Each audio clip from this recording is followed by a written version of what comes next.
Горы Таджикистана очень разнообразные.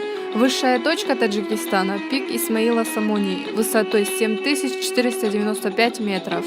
Практически вся территория Таджикистана, а точнее 93% общей площади, находится в горах. При этом половина всей страны лежит на высоте более 3000 метров над уровнем моря. В Таджикистане находятся такие горные системы, как Туркестанские, Зеравшанские, Гисарские и Алайские хребты. А вся восточная часть страны находится в пределах Памира. А также в стране располагается 24 вершины выше 6000 метров.